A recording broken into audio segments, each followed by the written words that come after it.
Hemos dicho ya bastantes cosas acerca de la primera operación del intelecto, que conviene tener muy claras, porque de la recta comprensión de la naturaleza de esta primera operación de nuestra inteligencia dependen luego muchos otros temas que son muy importantes.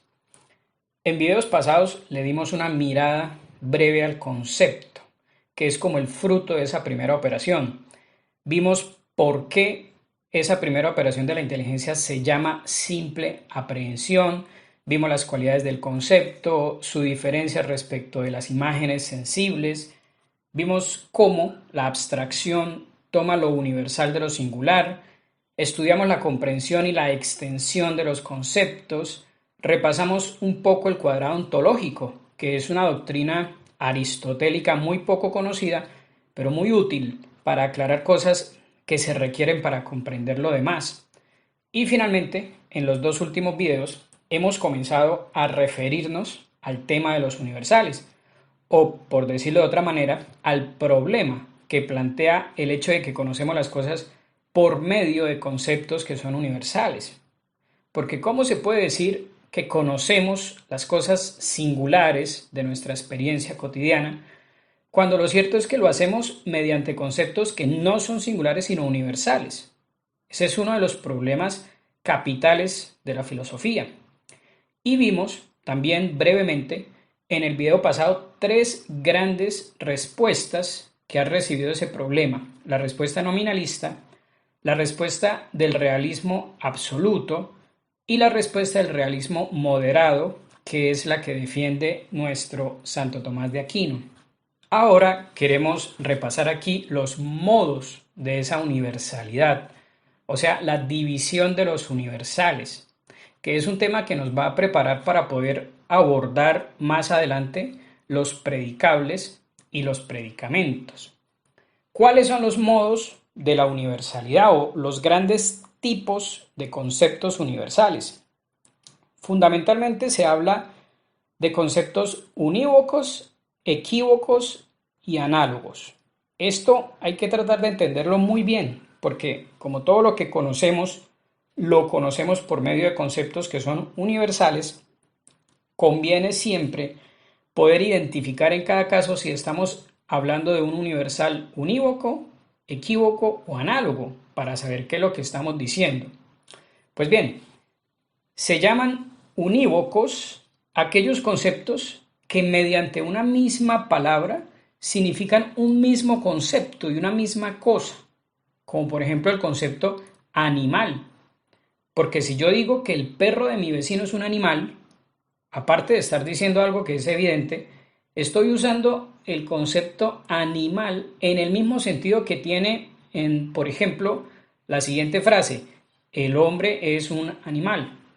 En esos dos ejemplos, el uno referido a un perro y el otro referido al ser humano, el concepto animal tiene el mismo significado. Ambos, tanto el perro de mi vecino como el hombre en general, son efectivamente animales, son miembros de ese mismo género animal. Los conceptos equívocos son aquellos que usan una misma palabra, pero el concepto o el significado es distinto, como cuando decimos que la osa parió ositos y luego decimos que la osa es una constelación. En ambos casos la palabra es la misma, osa, pero a lo que apuntan, a lo que se refieren es distinto, porque en un caso apunta a un animal y en la otra a una constelación. Y finalmente tenemos los conceptos análogos, que son aquellos que mediante una misma palabra apuntan o se refieren a un concepto o significado que es en parte el mismo y en parte diferente, como cuando decimos que cierto alimento es sano y luego decimos que hacer deporte es algo sano o que mi vecino el abogado calvo es un hombre sano. El concepto sano, si ustedes se fijan en los tres ejemplos, apunta a significados que no son exactamente el mismo, pero tampoco son completamente diferentes. sino que tienen una cierta relación entre ellos. En este caso, hay una relación entre esos tres modos de usar el concepto sano y el concepto de salud, porque el alimento sano ayuda a conservar la salud, el deporte produce un cuerpo saludable y mi vecino posee la salud como sujeto. De esos tres modos de universalidad, lo unívoco, lo equívoco y lo análogo, nos interesan los unívocos y los análogos, porque los conceptos puramente equívocos, si ustedes se fijan, no cumplen con la condición fundamental de todo concepto universal. ¿La recuerdan? El concepto universal es el resultado de la abstracción. La abstracción es aquella operación de nuestra inteligencia en la cual, a partir de los singulares que vemos en nuestra experiencia cotidiana, nos vamos quedando con lo esencial, con lo común a todos ellos, hasta que al final del proceso tenemos un concepto abstracto o abstraído mejor de sus condiciones particulares y que precisamente por estar abstraído de las condiciones particulares en las cuales se da en cada individuo, es apto para poder ser predicado o atribuido a todos los singulares.